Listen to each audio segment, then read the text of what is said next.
Bom, muito bem. Estamos começando mais um Patercast. Aqui é Antônio Garcia. Matheus Mello. Abraham Wang. Maravilha. Estamos gravando o Patercast. Está no tema prazer. Então, semana passada a gente publicou Paternidade na Prática. Então, foco nos pais. E hoje a gente vai publicar de pai para filho. Beleza? É isso mesmo, né? De pai para filho. Depois vai ter Paternidade na Bíblia. E depois Paternidade na Arte. E lembrando que o Patercast é um movimento de resgate da paternidade. Você está aqui, espero que você tenha bons conselhos agora de pai para filho com relação a prazer. Boa. Vamos começar?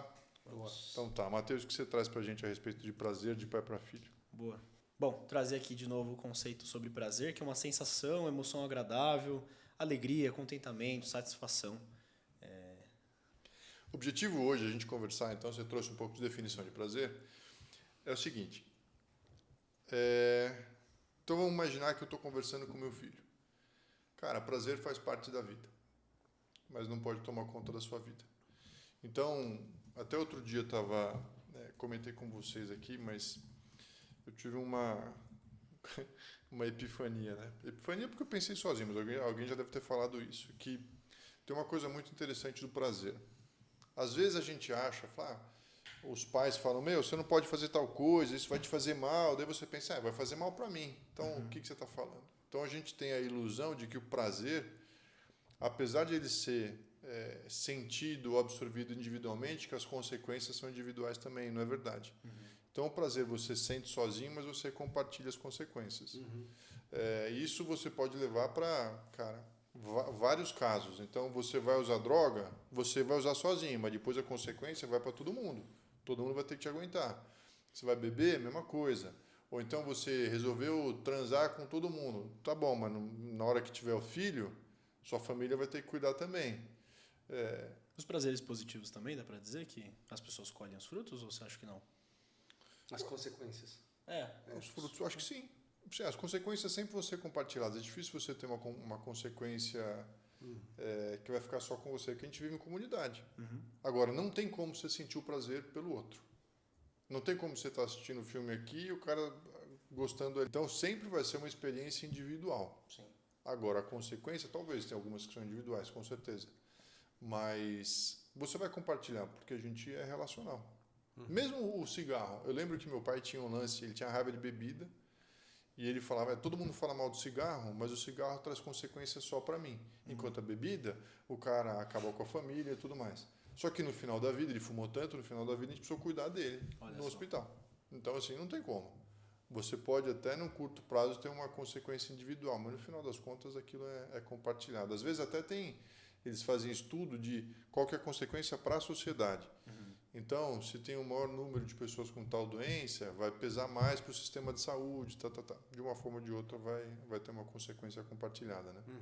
Para quem é jovem, é bom pensar para não ter essa ilusão, eu faço o que eu quero, porque quem vai sofrer sou eu. Não é só você que vai sofrer. Seus pais vão sofrer e tudo mais. Tem um outro ponto que eu queria trazer também, que é o seguinte.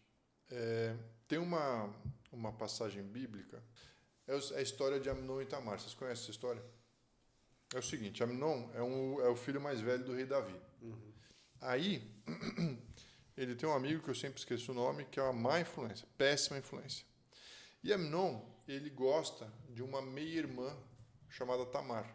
O Jonadab é amigo do Amnon e ele é má influência. Bom, o Amnon, ele gosta, então ele é um rapaz, filho do rei Davi, mimadão, e ele gosta e tem atração por essa meia-irmã dele chamada Tamar.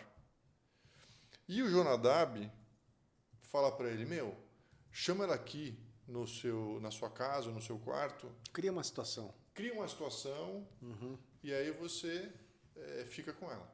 Daí ele fala que está doente, fala, Tamar, traz para mim um bolo, só você sabe fazer, vem me servir e tal. Aquela velha história, né? Ela leva o bolo e ele estupra ela, violenta ela. E na sequência, a história toda muito péssima, né? Na sequência, ele tem um nojo dela e manda ela embora. Por que eu estou trazendo essa história aqui? Porque tem determinadas atividades, como, por exemplo, a atividade sexual, que não é para ser realizada só pelo prazer. que você precisa ter envolvimento emocional também. Então, muitas vezes me falam, Antônio, qual que é o problema de transar antes do casamento? Por que você... Isso é só porque é pecado, que religiosidade? Eu falo, não é só porque é pecado. Tem coisas que você tem que fazer com envolvimento emocional, que não é para você fazer de qualquer forma. Que não é para você fazer de forma detached, Sem apegar. descompromissada ou sem nenhum tipo de vínculo, desvinculada. Porque tem, inclusive, hormônios que são liberados de formas diferentes. Então, dopamina é um hormônio que é liberado só pelo hábito em si, pelo prazer, é uma recompensa e motivação. Dopamina é isso. Agora, você tem um outro que chama ocitocina. Ocitocina é liberado quando você tem envolvimento emocional. Então, fazer sexo só pela dopamina vai te trazer vício naquilo. É a sua carne pedindo por aquele negócio, pedindo pela recompensa. Quando você faz, mas com uma pessoa que você tem envolvimento, já entra ocitocina. Já entra, agora o prazer não está sendo só puramente carnal, ele está sendo emocional também. E quando você faz isso depois do casamento, ou seja, com uma única pessoa, muita gente... Olha como é sério isso. Eu lembro quando... Vou pegar uma tangente aqui. Eu lembro quando eu casei, um dos meus amigos falou assim, Antônio, você tinha uma vida aí promíscua, tal, como é que você vai fazer para transar com uma única mulher a sua vida inteira? Aí eu fui muito honesto, eu nunca traí namorada. Eu falei pro Coral, eu não sei como é que vai ser, porque eu nunca tive essa experiência. Então, vamos ver como é que vai ser. Aí agora, 20 anos depois, o que eu posso falar é que o que era uma atividade puramente física, orientado dopamínica, só para física, hoje é uma coisa que é muito também tem dopamina, claro, mas tem ocitocina. Então assim, o envolvimento emocional faz com que a coisa não se acabe. Que demais. Então, assim, aquele exemplo de Aminon, que é o exemplo mais... dopamínico. Mais trágico e excêntrico do negócio cara, se você vai ter só o prazer pelo prazer, aquela mulher, e eu já vi vários homens falando isso, tipo, o cara leva a mulher para casa, faz o que tem que fazer e fala assim, vai embora, sabe? Toque o dinheiro do táxi. Não tem envolvimento, entendeu? Agora, quando você está dentro do seu casamento e você ama a sua esposa e você está fazendo sexo não só pelo prazer, mas com o envolvimento, aquilo dura e melhora ao longo do tempo.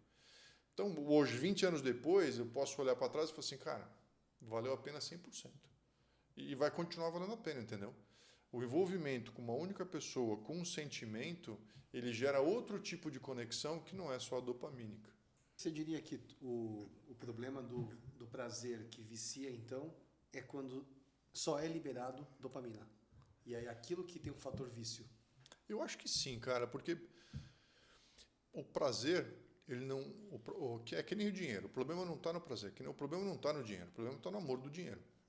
Então, eu acho que o prazer também não está no problema. O problema é onde você coloca o prazer. Então, se o prazer é o centro da sua vida, isso é problemático.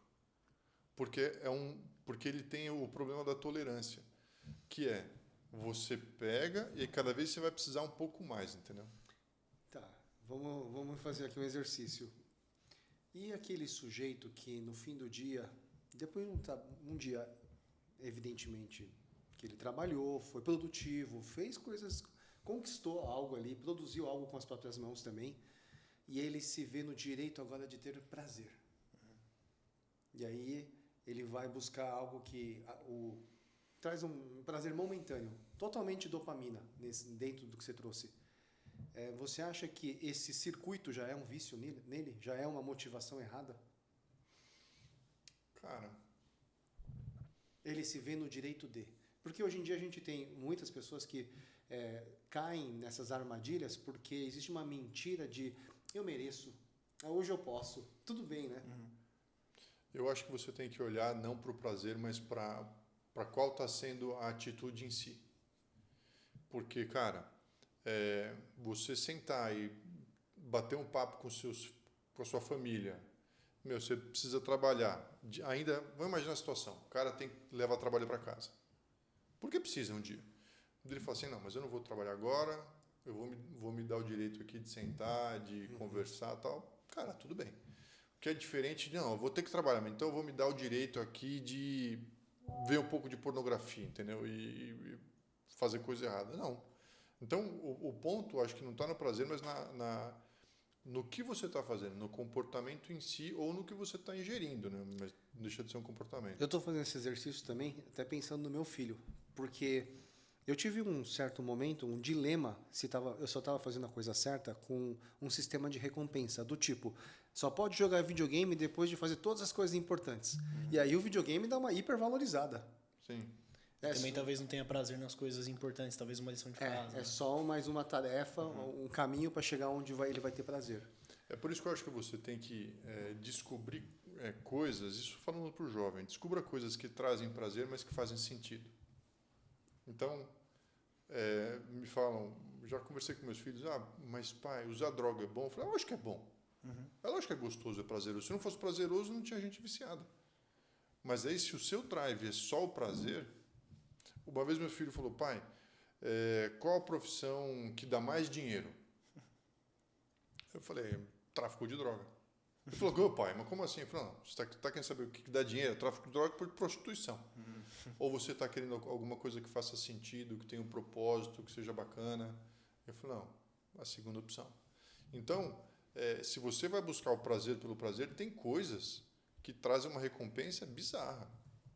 Vai lá fumar crack, entendeu? Vai trazer uma recompensa enorme, mas qual que é a consequência, qual que é a moral daquilo, qual que é o propósito? Então, eu acho que, inclusive, quando você conquista coisas, vamos dizer que quando você faz alguma coisa que dá certo, você é reconhecido por aquilo, alguém fica feliz com aquilo que você fez. O que está liberando não é puramente dopamina, entendeu? Aí vem a ocitocina junto, cara. Isso aqui é bacana, entendeu? Isso aqui que você fez está correto. Não sei nem se o neurotransmissor correto é ocitocina, mas a sensação que você tem é muito mais de completude do que só de prazer, entendeu? Muito bom. Então, Pode falar. Então, uma boa saída que a gente tem que ter, então, é ter um propósito. Não se mover só pelo que dá prazer. Até porque isso pode ser destrutivo e pode começar, talvez, como algo saudável, mas pode virar algo viciante, que aí perde a característica, talvez, de uma virtude, né? E como encontrar um propósito, assim? Já para substituir um prazer meramente pela futilidade. Sou jovem só hoje. Antes do Antônio até responder isso aí, sabe que um dos elementos do que é degradante, do vício, daquilo que realmente torna a pessoa dependente daquilo, por exemplo, o crack. O exemplo é de que só é bom, ou realmente bom, vamos chamar assim, pleno, a primeira vez. A segunda é a tentativa da primeira. A terceira é a tentativa da primeira. E assim sucessivamente. Você nunca vai conseguir ter aquela primeira experiência. Que é o problema do vício do jogo também.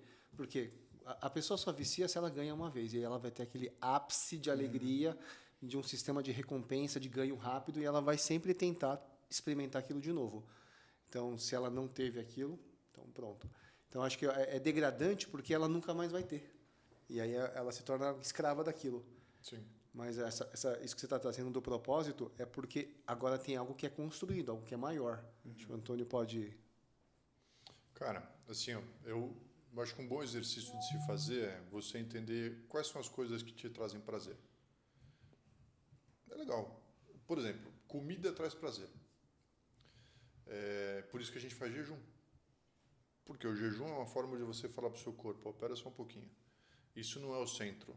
Porque facilmente você vive em função da próxima refeição. Come, já fez a digestão, você já está pensando na próxima. Não deixa de ser um tipo de vício, mas que fica ocupando um lugar na sua vida que não deveria ter sido ocupado por aquilo. Então, assim, se você consegue fazer uma lista de prazeres da sua vida, entender o que te arrasta e o que te eleva, já é uma coisa interessante. Por exemplo, eu já notei que é muito prazeroso falar mal dos outros. É prazeroso. E é fácil. Só que eu já senti que é mais prazeroso falar bem dos outros, só que é mais difícil. Então é mais fácil você encontrar os defeitos e parece que você precisa cavucar para encontrar as qualidades. Mas a segunda opção, ela é mais prazerosa porque ela parece que traz mais completude. Eu não entendo muito bem, mas parece que fazer o bem traz um prazer que te satisfaz e te acalma. Talvez libere um pouco de serotonina também. Serotonina é o que te acalma. Enquanto fazer o mal, mas que traz prazer, te vicia, sabe? Você quer de novo aquele negócio. Dá um pico e você quer de novo. Acho que nem fazer exercício, né? Ficar em casa, legal. Você fica ali deitado, nossa, não vou descansar. Mas quando você vai pra academia, você faz um esporte, você volta, eu sou o rei do universo, eu sou incrível. A vida é plena. Exato. Sim. Acho que essa é a serotonina. A serotonina traz ele é como é que chama? É um analgésico natural, a serotonina. Porque ele te acalma, entendeu? E a sensação que você tem não é eu quero fazer exercício de novo. A sensação que você tem é, caraca, tá tudo bem, tá tudo tranquilo, a vida é boa, vai dar tudo certo, sabe? Sim. Não é como é que chama aquela vontade do viciado? É a... Não gera uma abstinência, noia. A noia. Sabe? Sim. É muito diferente. Isso está relacionado com prazeres que te elevam. A gente achando que era um termo técnico. É, totalmente psicologia. Noia. A noia. É diferente um prazer que te eleva e um prazer que te arrasta para baixo, entendeu? E se você, como jovem, você começa a conseguir fazer essa diferenciação, já começa a ajudar. Assim, isso aqui vai me fazer mal, isso aqui vai me fazer bem. Você não sabe, pergunta para um adulto. Esse é um ponto muito bom que eu queria... Uma última pergunta minha que eu imagino que me identifico isso como jovem, início de carreira, querendo formar uma família e tudo mais. E hoje a realidade é que a gente tem jovens batalhando para se anestesiar de muitas dores, sofrimentos, coisas assim. E aí a pergunta para vocês que já são pais hoje, vocês já estão vendo como os filhos de vocês lidam com as coisas da vida. Uma pergunta que eu sei a resposta que vocês vão dar, mas eu queria mesmo assim ouvir vocês. A gente precisa se anestesiar para a vida realmente fazer sentido? Crack é muito bom. Você já experimentou? Não, Não, porque eu tinha esse medo. A primeira eu vou viciar. Cara, eu acho que esse lance de anestesiar talvez conecte até com um negócio que fala a respeito de vício, que a gente falou no outro episódio sobre os 3 principais fatores de risco, que é físico, que é a sua natureza, o ambiente onde você viveu, que é a sua família, né, quais as circunstâncias, e o ambiente físico mesmo, o bairro que você viveu e os acessos que você teve. Então, eu entendo que, por exemplo, quem viveu em situação de abuso e teve muito trauma, que não está curado, isso exerce de forma perene na vida da gente, como se fosse uma dor que nunca passa. Ou pelo lugar que ocupa, ou pelo vazio que deixa. E aí o vício entra num lugar que, de fato, te anestesia e te acalma, entendeu? Alivia o momentâneo, né? Ela alivia naquele momento. Eu sei o que é beber e ficar tranquilo. Quando teve uma época que, vou falar da minha mãe de novo, ela estava no hospital, ela estava muito mal. E estava muito mal não, ela estava no hospital. Tinha tido, acho que um AVC, alguma coisa assim. Ia ter uma viagem da faculdade. E eu era filho temporão, então minha mãe quando eu nasci, minha mãe tinha quase 50 anos. Então, quando eu estava com 20 e poucos, eu estava com quase 70. E aí ia ter uma viagem da faculdade e ela falou, não, você precisa ir nessa viagem, porque é sua juventude e tal. Eu falei, não, mãe, não. Ela insistiu e eu fui na viagem. E eu me lembro que nessa viagem, no primeiro dia, à noite, eu bebi muito. E aí, quando eu bebi, eu chorei muito. Por quê? Tinha um sentimento acumulado que eu não conseguia lidar com ele. A hora que eu bebi pra caramba, tinha um amigo meu que ele falou, Antônio, um amigo meu até pequenininho, ele falou, cara, você deitou no meu colo e chorava. Só chorava. Só que eu não conseguia processar a emoção, entendeu? Nossa. Então... Aí tá uma chave muito boa. Como eu não conseguia processar a emoção, a bebida entrou como um catalisador para aquilo poder fluir, entendeu? E foi ruim. Não é que foi ruim, mas não é o caminho certo. Porque aquilo desencadeou em um certo alcoolismo para mim. Então, para as pessoas ou para os jovens que passaram por um monte de abuso, um monte de trauma, buscar a bebida ou qualquer outro tipo de droga, ou às vezes sexo, pode até trazer um certo aconchego, mas é um caminho ruim. o melhor caminho é você encontrar alguém com quem você possa processar aquilo, entendeu? Alguém mais velho, um amigo. Às vezes, as mulheres, inclusive, me parece que elas têm muito menos problema porque elas processam as emoções dela entre si. Os homens não. Fica de saco cheio, muito mais fácil para processar. Você acha que eu ia conversar com algum amigo meu naquele dia, falando, eu tô triste que minha mãe ficou? Não. Tá tudo bem, vamos beber. Na hora que o que pegou... O importante é processar.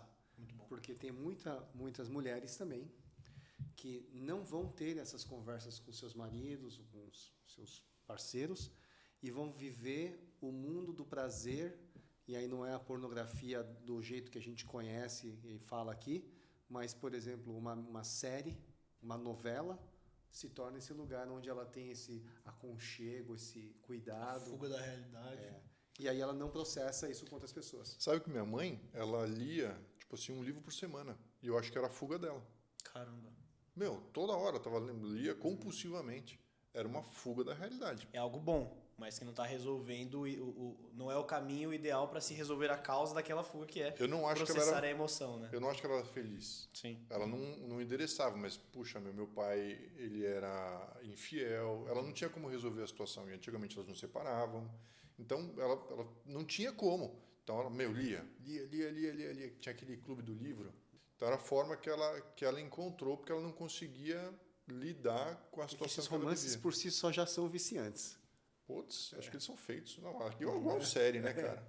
Sério. Meu Deus do céu. Nossa, acho isso muito bom, porque aí, encaminhando aqui também pro final, a gente vê, tá bom, prazer é uma coisa boa, excesso, de novo, né? A mesma conclusão que a gente chegou do primeiro episódio, que vai desvirtuar ali, vai virar um vício, mas apontar aqui pro jovem que existe uma solução para aquilo que tá levando ele para buscar o prazer de uma forma desvairada, né? Achei muito bom isso, muito, muito importante mesmo. Eu acho que o principal, se você é jovem, você se encontra nessa situação, independente do que é. Se você fez uma análise, vamos falar aqui os 4 Cs do prazer. Compulsão, falta de controle, que você não consegue controlar mais, um desejo incontrolável e consequências negativas. Se você está vendo essas 4 coisas acontecendo com alguma das atividades da sua vida, cara, conversa com alguém sobre. Às vezes não vai adiantar se conversar com um amigo de 15 anos igual você. Então, busca um adulto de confiança. Pode ser seu pai, pode ser seu tio, pode ser seu avô, pode ser um líder na igreja, pode ser um professor na escola, alguém de confiança que você veja que tem um bom caráter, que tem atitudes boas. Conversa com ele sobre aquilo, porque, cara, nós adultos passamos por tanta coisa, meu. Sabe, é tão fácil resolver o problema dos mais jovens. Não é? As preocupações da 5ª série parecem tão... Exato. Que para nós jovens é realmente, falar, caramba, eu tô no estágio, será que eu vou ser efetivado ou não? Acho que eu preciso trabalhar mais. Porque minha vida depende disso, porque é o problema do jovem, né? E aí eu falo por mim, a gente vai me anestesiar, porque aquilo é a fase mais difícil da minha vida até ali, né? Vocês têm um horizonte de informação muito curto. Cara, então é normal que aquilo te deixe angustiado, que você não sabe o que vai acontecer. Sim. Igual uma vez um cara estava... ele estava angustiado, que ele queria casar, mas ele não tinha dinheiro para casar. Daí eu falei, mas você já pediu ele em casamento? Ele falou, não pedi. Eu falei, por quê? Ele falou, cara, porque eu não consegui comprar um anel de noivado. Eu falei, mas tudo bem se você não tiver um anel de noivado, você sabe, né? Dele, como assim? Eu falei, se você não tiver um anel de noivado, você ainda assim pode pedir a moça em casamento. Você não precisa dar um anel de R$3.000 para ela. Inclusive, dá para comprar mais barato. Ele falou, sério? Não, a próxima vez, uma semana depois, ele tinha pedido em casamento. E já está casado. Tipo assim, era uma pequena barreira. É a importância de conversar com alguém, né? Era uma pequena barreira, mas que pra gente já passou por tanta coisa. Então, Ele foi doutrinado por algum filme americano. total. Na nossa época não tinha esse lance tão forte, cara. Hoje em dia tá cheio de coisa, muita regra, tá tudo muito complicado. Então, Acho às que a vezes, gente viveu uma transição que a gente queria até ser meio o oposto, o antissistema de algumas cara, coisas. eu vivi muito a tradição mais antiga. Dos casamentões. Mas, por exemplo, na minha época não tinha o lance de todo mundo ficar com o mesmo terno, os padrinhos. Eu não tive nem padrinho. Por quê? Não é tradição no Não é casamento. tradição? Hoje tem. hoje tem por influência do Ocidente. Pois é. Mas de qualquer forma, retornando na parte do vício e do prazer, o prazer ele tem que ser controlado. Muito bom. É como se fosse é um cavalo que não... Tudo bem, ele pode te dominar, mas você que tem que dominar ele. Se você está numa posição em que o prazer está te dominando, ele está virando um vício. Corre dessa situação. Né? Cara, busca ajuda. Muito bom. Esse foi o segundo episódio dentro do tema prazer, de pai para filho. Muito bom. Foi muito bom. Espero que você tenha gostado também. Compartilhe esse vídeo com seu amigo, seu inimigo. E nos vemos no terceiro episódio. Até mais.